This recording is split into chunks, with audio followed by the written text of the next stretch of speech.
Hello. तो भाई क्या हाल चाल है सबका। आज है अपना डे 15 100 डेज सीरीज़ का। जो लोग भी नए आए हैं उनको मैं बता दूं कि अपनी 100 डेज सीरीज़ चल रही है to become a profitable trader in 2025। ठीक है।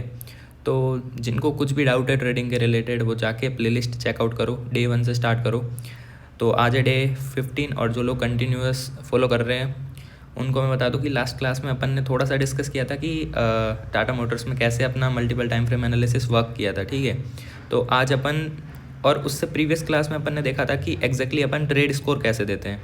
अलग अलग ट्रेडिंग सेटअप होता है तो उसको कंपेयर करने के लिए अपन ने ट्रेड स्कोर देखा था कि कैसे कैसे अलग अलग पॉइंट्स होते हैं, उन पॉइंट्स को मिला के अपन ट्रेड स्कोर प्लान करते हैं। ठीक है। अब ट्रेड स्कोर का जो रिजल्ट रहता है 6 आउट ऑफ 7 या 7 आउट ऑफ 7 होगा, वो ट्रेडिंग सेटअप ही अपन कंसिडर करेंगे। ठीक है। उसके अलावा उससे नीचे के जो ट्रेडिंग जिन जिन सेटअप का 6 आउट ऑफ 7 भी नहीं है तो उनको अपन बहुत ही मतलब रेयर सिचुएशन में देखेंगे कि लेना है कि नहीं, बाकी उनको कंसिडर करना ही नहीं है। ठीक है। तो आज का अपना टॉपिक है role of higher time frame in trading. Basically higher time frame का रोल बहुत ही ज़्यादा, मतलब अगर मैं बोलूँ कि मोस्ट इम्पोर्टेंट चीज़ जो काम आने वाली है तुम्हारी पूरी जर्नी में, वो है कि तुम्हें हायर टाइम फ्रेम का सपोर्ट कैसे लेना है, उसको आइडेंटिफाई कैसे करना है, वो चीज़ तुम्हें पता हो और उस पर तुम्हारी ग्रिप हो। ठीक है। तो सबसे पहले मैं बताऊं कि आज का जो टॉपिक है उसको अपन जो महाभारत का एक एग्जाम्पल है उससे कोरिलेट करके डिस्कस करेंगे बेसिकली। तो सबसे पहले बता दूं कि कहानी में 4 कैरेक्टर होने वाले हैं। आज की एक कहानी है और उसमें 4 कैरेक्टर होने वाले हैं। सबसे पहले बात करते हैं तो श्री कृष्ण सबको पता ही होगा और अर्जुन सबको पता ही होगा, दुर्योधन सबको पता होगा। तो बेसिकली भीष्म पितामह दुर्योधन एक तरफ है, मतलब कौरवों की साइड में है, कौरव और पांडव पता ही होगा। और अर्जुन जो है, अर्जुन के साथ में कौन है, श्री कृष्ण है। ठीक है। तो बेसिकली अब इनको ट्रेडिंग में कैसे कोरिलेट करना है वो समझो कि जो श्री कृष्ण है ना, उस श्री कृष्ण में बहुत ज़्यादा स्ट्रेंथ है और अर्जुन जो है as compare to Shri Krishna इतने ज़्यादा पावरफुल नहीं है। ठीक है। अर्जुन ने जो भी किया है वो सपोर्ट तो श्री कृष्णा का था तभी कर पाया है ना अर्जुन, बेसिकली ये समझो। और वही सेम इन केस आप कौरवों में देखोगे तो ऑपोजिट टीम में देखोगे तो दुर्योधन अकेला कुछ नहीं उखाड़ सकता था। ठीक है। बट भीष्म पितामह पीछे सपोर्ट करने के लिए था ना। तो ये समझो कि ट्रेडिंग में भी ऐसा ही होता है। ट्रेडिंग में कभी भी कोई छोटे टाइम फ्रेम का डिमांड जोन या सप्लाई जोन कुछ खुद से कुछ नहीं उखाड़ सकता है, मतलब खुद से प्राइस को रिवर्स बैक नहीं कर सकता है। बस ये ध्यान रखो कि जो छोटा टाइम फ्रेम का डिमांड जोन या सप्लाई जोन है उसमें स्ट्रेंथ जो आती है वो उसके पीछे सपोर्ट से ही आती है, और उसका सपोर्ट कौन होता है, हायर टाइम फ्रेम का डिमांड जोन या फिर सप्लाई जोन। अगर मान लो कि अपन कोरिलेट कर रहे हैं, अर्जुन को कर रहे हैं डिमांड जोन एग्जीक्यूशन, EXE लिखा है ना, ये देखो, ये जो अर्जुन है ना, अर्जुन को अपन कोरिलेट कर रहे हैं demand zone execution time frame का, और श्री कृष्णा को कंपेयर कर रहे हैं demand zone location time frame का। अब किसी को कन्फ्यूजन हो कि लोकेशन टाइम फ्रेम क्या है, एग्जीक्यूशन टाइम फ्रेम क्या है, तो भाई मल्टीपल टाइम फ्रेम एनालिसिस का वीडियो देखो, चैनल पे डलिए, तो वो देखो तो ये सारी चीज़ें क्लियर हो जाएगी। ठीक है। नेक्स्ट आगे चलते हैं। तो basically demand zone location time frame का अपन कंपेयर करेंगे श्री कृष्णा से। बेसिकली ये जो ग्रीन पूरा बॉक्स बनाया हुआ है ना, उसका मतलब है कि ये जोन है एक। मान लो यहाँ पे एक चार्ट चल रहा है ऐसे ऐसे ऐसे, तो अपन ने जोन मार्किंग करते हैं तो रेक्टेंगल बॉक्स में करते हैं। ठीक है। मान लो ये ग्रीन बॉक्स मैंने बनाया है, ये क्या है, डिमांड जोन है। कौन से टाइम फ्रेम का डिमांड जोन है, ये लोकेशन टाइम फ्रेम का डिमांड जोन है, हायर टाइम फ्रेम का डिमांड जोन है। उसके बाद इंटरमीडिएट में ट्रेंड देखते हैं और execution time frame, lower time frame में अपन जब ड्रॉ करते हैं तो अपन को एग्जीक्यूशन यहाँ मिलता है, यहाँ जहाँ पे अर्जुन मार्क किया हुआ है। ठीक है। तो इसको अपन ने बोल दिया demand zone of execution time frame. अब बात करते हैं ये ब्लैक लाइन क्या है, ये ब्लैक लाइन है current market price. Basically current market price कहीं ना कहीं यहाँ पे चल रही है, इस लेवल पे, ये अपन को समझना है। उसके बाद में ऊपर देखेंगे तो जब प्राइस कहीं यहाँ चल रही है तो हो सकता है प्राइस के ऊपर कुछ सप्लाई जोन हो, प्राइस के नीचे कुछ डिमांड जोन हो। ये अपन ने मल्टीपल टाइम फ्रेम एनालिसिस में देखा था कि कैसे मार्किंग करनी होती है एग्जैक्टली और कैसे फाइंड आउट करना होता है। फिर ये देखो कि लोकेशन टाइम फ्रेम में जो डिमांड जोन है, सॉरी सप्लाई जोन है, वो है यहाँ पे, ये पूरा जो रेड कलर का दिख रहा है ये सप्लाई जोन है लोकेशन टाइम फ्रेम का, जिसको अपन ने भीष्म पिता नाम दिया है, भीष्म पितामह नाम दिया। ठीक है। After that supply zone execution time frame का जो है वो यहाँ पे है और इसको अपन ने दुर्योधन नाम दिया है। अब ये टाइम फ्रेम बहुत इंपॉर्टेंट है कि ये लोकेशन टाइम फ्रेम का है, इसलिए इसको इतना पावरफुल समझ रहे हैं। लोकेशन टाइम फ्रेम यानी कि हायर टाइम फ्रेम। तो इसका हायर टाइम फ्रेम का बहुत ज़्यादा रोल होगा। इस वही सेम डिमांड जोन में देखोगे तो लोकेशन टाइम फ्रेम का डिमांड जोन श्री कृष्णा वाला, तो उसका अपने आप में बहुत ज़्यादा इंपॉर्टेंस होगा, ठीक है। तो अब देखते हैं कि एग्जैक्टली इसको यूज़ कैसे करना है और इसका क्या मतलब फील क्या आनी चाहिए कि लोकेशन टाइम फ्रेम का डिमांड जोन है या फिर सप्लाई जोन है, और एग्जीक्यूशन टाइम फ्रेम का डिमांड जोन है या सप्लाई जोन है। तो बेसिकली जब भी अपन मल्टीपल टाइम फ्रेम एनालिसिस करेंगे तो सबसे पहले अपन क्या करते हैं मल्टीपल टाइम फ्रेम एनालिसिस में, सबसे पहले अपन करते हैं कि लोकेशन टाइम फ्रेम खोलेंगे, उसमें क्या करेंगे, करंट मार्केट प्राइस पे एक हॉरिजॉन्टल लाइन ड्रॉ करेंगे, उसके बाद में उसके ऊपर की तरफ एक डिमांड जोन, उसके नीचे की तरफ एक डिमांड जोन और उसके ऊपर की तरफ एक सप्लाई जोन ढूंढेंगे, उसको मार्क करेंगे, ठीक है। अपन ने ये भी बोला था कि जो लोकेशन टाइम फ्रेम होती है उसमें अपन बेस्ट ढूंढने की जगह नॉर्मल डिमांड और नॉर्मल सप्लाई जोन भी मार्क कर सकते हैं, चाहे उसकी क्लोजिंग अच्छी ना हो। ये सारी चीज़ अपन ने डिस्कस करी थी, ठीक है। बट एग्जीक्यूशन टाइम फ्रेम में अपन को बेस्ट से बेस्ट चाहिए सेटअप, ठीक है। तो ये सारी चीज़ें पहले डिस्कस हो चुकी है। तो मान लो कि अपन ने क्या किया है, अपन ने लोकेशन टाइम फ्रेम में जाके मार्किंग कर ली है, तो अपन को दो चीज़ें मिल गई है कहानी की दो चीज़ें क्या मिल गई, भीष्म पितामह और श्री कृष्णा, दोनों आइडेंटिफाई कर लिया अपन ने। आफ्टर दैट अपन जाते हैं इंटरमीडिएट में और अपन ट्रेंड एनालिसिस करते हैं। ट्रेंड एनालिसिस सबने देखा ही होगा वीडियो, तो वो भी अगर किसी ने नहीं देखा है तो जाके चेकआउट करो। फिर क्या है, ट्रेंड एनालिसिस कर लिया अपन को पता चल गया कि अप ट्रेंड है या डाउन ट्रेंड है। आफ्टर दैट अपन ने क्या किया, अपन गए एग्जीक्यूशन टाइम फ्रेम पे। अब मोस्ट इंपॉर्टेंट पॉइंट कि एग्जीक्यूशन टाइम फ्रेम पे अपन को सप्लाई जोन और डिमांड जोन दोनों मार्क नहीं करने हैं। अपन को अपना प्लान ऑफ एक्शन क्या है, ट्रेंड के अकॉर्डिंग, उसके अकॉर्डिंग जोन मार्किंग करनी है। बेसिकली अगर अप ट्रेंड है तो अपन क्या देखेंगे, बेसिकली अप ट्रेंड है तो अपन देखेंगे लॉन्ग की अपॉर्चुनिटी, डाउन ट्रेंड है तो अपन शॉर्ट की अपॉर्चुनिटी देखेंगे, ठीक है। तो अब बेसिकली अपन ने एग्जीक्यूशन टाइम फ्रेम पे जाके भी मार्क कर लिया, तो बेसिकली होगा ये कि या तो दुर्योधन या तो आप अर्जुन मार्क करोगे और अब आप देखोगे कि कौन से अर्जुन पे अपन ट्रेड ले सकते हैं, बेसिकली कौन से एग्जीक्यूशन पे अपन ट्रेड ले सकते हैं, ठीक है। और वही इन केस डाउन ट्रेंड है, अप ट्रेंड है तो आप शॉर्ट की अपॉर्चुनिटी अप ट्रेंड है तो लॉन्ग की देखोगे, ठीक है, अर्जुन ढूंढोगे अच्छा से अच्छा। और डाउन ट्रेंड है तो आप शॉर्ट की अपॉर्चुनिटी देखोगे, अच्छे से अच्छा दुर्योधन आइडेंटिफाई करोगे, बेसिकली अच्छे से अच्छा सप्लाई जोन का एग्जीक्यूशन फाइंड आउट करोगे। अब होगा ये कि आपको मल्टीपल सप्लाई जोन और मल्टीपल डिमांड जोन दिखेंगे एग्जीक्यूशन टाइम फ्रेम पे। मान लो आप एग्जीक्यूशन टाइम फ्रेम पे आपका प्लान ऑफ एक्शन है बाइंग, आप डिमांड जोन मार्क कर रहे हो, ठीक है। डिमांड जोन में आपको मल्टीपल डिमांड जोन मिलेंगे नो डाउट मिलेंगे। और अब आपको क्या करना है, ट्रेड स्कोर जो पड़ा था उसको अप्लाई करना है। उसको अप्लाई करोगे तो कुछ सेटअप तो फालतू के होंगे, वो रूल आउट हो जाएंगे कि ये सेटअप तो बिल्कुल काम के नहीं है। जो 6 आउट ऑफ 7 और 7 आउट ऑफ 7 सेटअप है उनको कंसिडर करना है। अब मान लो कि वो भी 2 से 3 है, अब कंपेयर करना पड़ेगा कि कौन सा सेटअप एक्चुअली में वर्क करेगा और पावरफुल है और कौन से सेटअप पे ट्रेड लेना चाहिए। तो ये चीज़ अब क्लियर करनी है अपन को। तो उसको क्लियर करने में आज के टॉपिक का बहुत ज़्यादा रोल है। तो वो कैसे है वो समझते हैं अब। बेसिकली सबसे पहले तो if all 4 characters are present in chart then check trend और plan depend on trend. Basically इसका मतलब है कि जब अगर कहानी के चारों कैरेक्टर चार्ट में मौजूद है, बेसिकली ये चार्ट खोलते हो और चार्ट में आप देखते हो ये चारों कैरेक्टर मिल जाते हैं आपको, तो आपका प्लान ऑफ एक्शन जो है वो पूरा डिपेंड करेगा ट्रेंड पे। बेसिकली ट्रेंड के साथ ही चलना है, ठीक है। अब देखो कि कैसे आपका जो आज का टॉपिक है वो रोल, चलो ठीक है, हाँ। तो ये देखो कि सबसे पहले ABCD 4 सिचुएशन है अपने पास, ठीक है। तो सबसे पहले ए में क्या है कि श्री कृष्णा है नीचे, हायर टाइम फ्रेम का डिमांड जोन है, हायर टाइम फ्रेम का डिमांड जोन है चारों में, ठीक है। अब डिफरेंस क्या है कि डिफरेंस है अर्जुन में, यानी कि एग्जीक्यूशन में डिफरेंस है। एक एग्जीक्यूशन इतना ऊपर है, थोड़ा सा नीचे है, ये बिल्कुल पास में है और ये बिल्कुल ओवरलैपिंग है। अब ये जो कॉन्सेप्ट है ना, ये बहुत ज़्यादा की रोल है भाई, मतलब इसका बहुत ज़्यादा ट्रेडिंग में।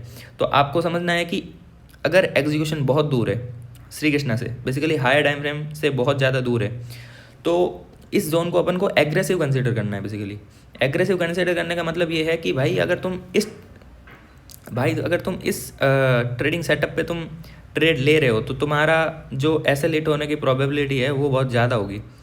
क्योंकि तुम्हारे पास हायर टाइम फ्रेम का सपोर्ट नहीं है। और हायर टाइम फ्रेम क्या होता है, हायर टाइम फ्रेम होता है अपना लोकेशन टाइम फ्रेम का डिमांड जोन या सप्लाई जोन। तो यहाँ पे लोकेशन टाइम फ्रेम का तो ये है श्री कृष्णा, और श्री कृष्णा का सपोर्ट है ही नहीं अर्जुन को बिल्कुल, तो अर्जुन तो प्रोबेबिलिटी है कि अर्जुन हारेगा। अब दूसरी चीज़ ये कि थोड़ा सा नीचे आया तो और ज़्यादा मतलब प्रोबेबिलिटी बढ़ेगी एज़ कम्पेयर टू ए। तो ए के कंपेयर में बी में ज़्यादा चांस है कि अपना सेटअप चले, बट कोई गारंटी नहीं है, ठीक है, कोई गारंटी नहीं है, इस वर्ड पे फोकस करना। अब जिस पे गारंटी नहीं है उस पर अपन ट्रेड लेने की ट्राई क्यों करेंगे, बेसिकली सीधी सी बात है ना। और अगर आप बिगिनियर्स हो तो बिगिनियर क्यों ही भाई अपना लॉस करना चाहेगा, सिंपल सी चीज़ है। आफ्टर दैट सी सिचुएशन में जाओ, सी को अपन ने कंजर्वेटिव जोन बोला है। कंजर्वेटिव जोन बोलने का अपना मतलब ये है कि इस जोन में मोस्ट ऑफ केसेस में अपना SL8 नहीं होगा, नहीं, इस वर्ड पे फोकस करो, क्योंकि ये जोन है ना, इस जोन को हायर टाइम फ्रेम का सपोर्ट है, भले ही उतना ना हो जितना डी को है, बट सपोर्ट है, बिकॉज जस्ट ये जोन और ये जोन चिपका हुआ है, ठीक है, या फिर बहुत माइन्यूट गैप है या चिपका हुआ है। तो इसको एक तरह से बोल सकते हो कि श्री कृष्णा का सपोर्ट है अर्जुन को, और जब श्री कृष्णा का सपोर्ट है अर्जुन को तो बेसिकली अर्जुन जीतेगा ही ऑब्वियसली, ठीक है। अब सिचुएशन 4 में देखो कि श्री कृष्णा और अर्जुन दोनों मतलब एक साथ है, बिल्कुल पूरा सपोर्ट है श्री कृष्णा का, ओवरलैपिंग जोन है। तो इस केस में सबसे ज़्यादा प्रोबेबिलिटी होगी इन चारों के कंपेयर में कि अपना trading setup according to plan work करे, ठीक है। अब ये सब चीज़ें तो अपन ने देख ली कि अर्जुन और श्री कृष्णा की क्या मतलब पोजीशन है चार्ट में, जितना ज़्यादा मतलब पास में होगा उतना ज़्यादा अच्छा है, ओवरलैपिंग होगा तो बेस्ट है। तो इन चारों में से अगर मैं बोलूँ कि बेस्ट ट्रेडिंग सेटअप कौन सा है, किस पे ट्रेड लेनी चाहिए, तो वो है सी और डी। और सी और डी में भी अपन को क्या चेक करना है, ट्रेंड चेक करना है। ट्रेंड बेसिकली चारों में चेक करना है। ट्रेंड हर किसी भी ट्रेड में, हर सिचुएशन में ट्रेंड तो चेक करना ही है। ट्रेंड तो क्या है, मस्ट है, मतलब ट्रेंड चेक करना, ठीक है। ट्रेंड फेवर में होगा तभी मतलब है ट्रेड का, तो ये चीज़ बहुत ज़्यादा इंपॉर्टेंट है, ट्रेंड को तो मिस करना ही नहीं है। अब देखो कि जब प्राइस अब ये एक चीज़ और बताता हूँ। मान लो प्राइस आ रही है मार के नहीं हो रहा,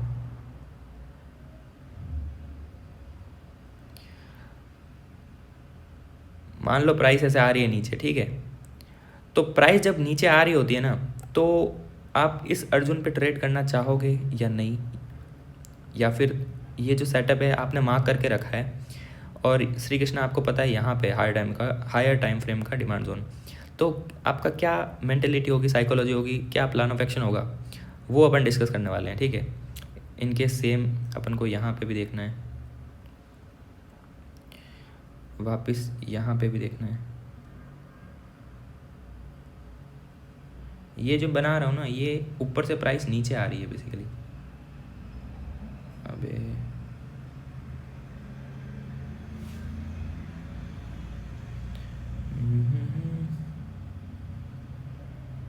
अभी नया सीख रहा हूँ मैं, ये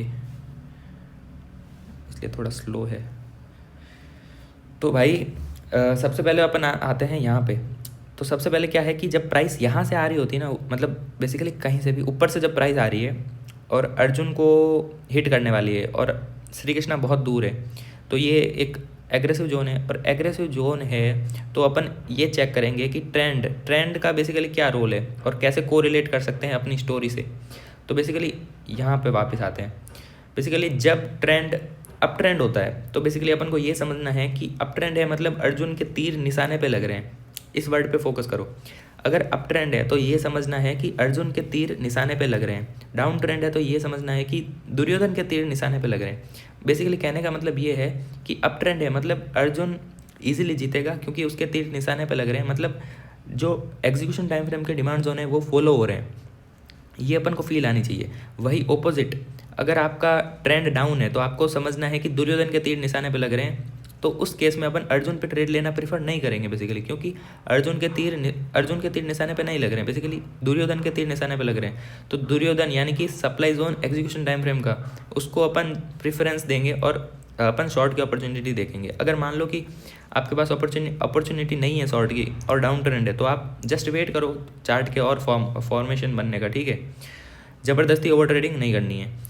अब वापस आते हैं सेकंड बी सिचुएशन में। बी में क्या होता है कि जब प्राइस ऊपर से आ रही है, अर्जुन थोड़ा सा नीचे है एज़ कम्पेयर टू ए, तो इसमें देखेंगे बहुत सारी चीज़ें कि अगर मान लो कि आप आपको बी सिचुएशन मिल रही है और आप चाहते हो ट्रेड लेना, बिगिनर्स के लिए तो बिल्कुल अलाउड नहीं है कि आप बी में लो, बट अगर आप सोच रहे हो कि किस केस में अपन कंसिडर कर सकते हैं, क्योंकि बहुत बार होगा कि प्राइस पूरा डीप तक आएगी नहीं, ऊपर से चली जाएगी रिएक्ट होके, तो उसका क्या रीज़न होता है वो समझो। जब भी प्राइस एग्रेसिव डिमांड जोन से चलती है तो उसका एक तो रीज़न होता है कि ट्रेंड अप होता है, ट्रेंड अप है, ठीक है। अप ट्रेंड के साथ में बहुत सारी चीज़ें like sector support, Indian market में तो भाई सेक्टर सपोर्ट का बहुत ज़्यादा रोल होता है, आने वाले टाइम में अपन पढ़ेंगे डिटेल में। उसके अलावा इस जोन का जो ट्रेड स्कोर है वो 7/7 है। उसके अलावा क्लोजिंग बहुत अच्छी है। तो ये सारी जो चीज़ें हैं ना, ये बहुत मैटर करती है कि ये जोन चलेगा या नहीं चलेगा। अब आते हैं सी और डी पे। तो सी में क्या है कि पहली चीज़ कि अपना ट्रेंड फेवर में होना चाहिए, अप ट्रेंड, यानी कि अर्जुन के तीर निशाने पे लग रहे हैं। दूसरा चीज़ ये श्री कृष्णा के पूरा सपोर्ट लेके बैठा है, मतलब पूरा सपोर्ट है श्री कृष्णा का, तो ये इसको कोई दिक्कत ही नहीं है, मतलब इजीली अपन इसको ट्रेड करेंगे। इस पर बहुत ज़्यादा अपन को कॉन्फिडेंस होना चाहिए ट्रेड लेने से पहले, बिकॉज इसको हायर टाइम फ्रेम का सपोर्ट है। इसका ट्रेड स्कोर 6/7 6, मतलब सी और डी ऐसी सिचुएशन है ना, ये बहुत ज़्यादा इंपॉर्टेंट स्टेटमेंट मैं बोल रहा हूँ, लिख लेना बोल्ड में। बेसिकली सी और डी में 6/7 भी ईजिली चलेंगी, ईजिली, और 7/7 तो चलेंगे ही। सी और डी में 6/7 भी इजीली वर्क करेंगे, ये लिख लेना अच्छे से, क्योंकि ये हायर टाइम फ्रेम का सपोर्ट है भाई, और उसका बहुत ज़्यादा रोल है। वो आपको जब आप बहुत ज़्यादा मार्किंग करोगे ना चार्ट में मल्टीपल टाइम फ्रेम एनालिसिस के अकॉर्डिंग, तो आपको फील आएगी कि हाँ यार ये डिमांड जोन चला है तो क्यों चला है, क्योंकि इसमें हायर टाइम फ्रेम का सपोर्ट है। तो ये सारी चीज़ें आप चार्ट प्रैक्टिस करोगे तो समझ आएगी। बेसिकली आज का वीडियो ज़्यादा लंबा हो जाएगा, नहीं तो मैं सोच रहा था कि नेक्स्ट वीडियो में अपन चार्ट पे जाके देखेंगे कि एग्जैक्टली कैसे ये महाभारत की थ्योरी वहाँ पे वर्क करती है, ठीक है। तो नेक्स्ट वीडियो आपको मिलेगा जिसमें अपन चार्ट पे प्रैक्टिस करेंगे। आज के लिए इतना ही है, और लास्ट में अपन देखते हैं कि डेफिनेशन क्या है बेस्ट जोन की। अपन चाहते तो यही है ना कि अपन बेस्ट से बेस्ट जोन, यानी कि ये जोन का वर्ड है, बेस्ट जोन का मतलब है अपन एग्जीक्यूशन टाइम फ्रेम की बात कर रहे हैं, जहाँ पे अपन को अपना ऑर्डर एग्जीक्यूट करना है। तो उस टाइम फ्रेम पे जो बेस्ट जोन होता है उसकी डेफिनेशन है कि पहली बात तो कि 7/7 हो ट्रेडिंग सेटअप, ठीक है। उसके बाद में दूसरी चीज़ क्लोजिंग बेस्ट से बेस्ट हो, तीसरी चीज़ हायर टाइम फ्रेम का सपोर्ट हो। अब ये डेफिनेशन है एक बेस्ट डिमांड जोन या सप्लाई जोन की। अब इसमें क्या है, बहुत सारी चीज़ें और अपन धीरे धीरे टाइम के साथ ऐड करते जाएंगे। अभी तक जितनी चीज़ें पढ़ी है उसके अकॉर्डिंग तो ये डेफिनेशन बन रही है अभी तक, ठीक है। और इस डेफिनेशन के अकॉर्डिंग आप जोन मार्क करो, जोन फाइंड करो और देखो कि जोन कैसे चलता है, तो आपको एग्जैक्टली फील आएगी कि हाँ ये पूरी जो अभी तक अपन ने 15 डेज़ में चीज़ें पढ़ी है वो एग्जैक्टली वर्क करती है, और बिल्कुल सिस्टमेटिक चीज़ें हैं सारी, ठीक है। तो लास्टली भाई सबको बहुत बहुत धन्यवाद, बिकॉज अपने 200 सब्सक्राइबर पूरे हो गए हैं, और क्या बोलूँ कुछ समझ नहीं आ रहा ग्रोथ हो रही है बेसिकली एक्सपोनेंशियल, तो आप लोगों के नॉलेज की भी एक्सपोनेंशियल ग्रोथ हो रही होगी आई थिंक। और ऐसे ही अमेजिंग वीडियो के साथ मिलेंगे नेक्स्ट टाइम, और अपन चार्ट पे डिस्कस भी करेंगे। तब तक के लिए चार्ट पे प्रैक्टिस करो, नोट्स बनाओ प्रॉपर। आज के वीडियो में मैंने ज़्यादा मतलब लिखा नहीं है, तो नोट्स बनाते टाइम ये चीज़ ध्यान रखना कि मैं जो चीज़ें बोला हूँ आज वो भी नोट कर लेना साथ में, ठीक है। बाकी भाई अगर वीडियो अच्छा लगा है तो कमेंट और लाइक करना ना भूलें। अच्छा लगेगा कमेंट देख के और लाइक देख के, नोटिफिकेशन जब आता है ना कि ये कमेंट आया है, ये लाइक हुआ है, इस बंदे ने लाइक किया है, तो भाई बहुत मतलब अच्छा लगता है, ठीक है। तो मिलेंगे नेक्स्ट वीडियो में।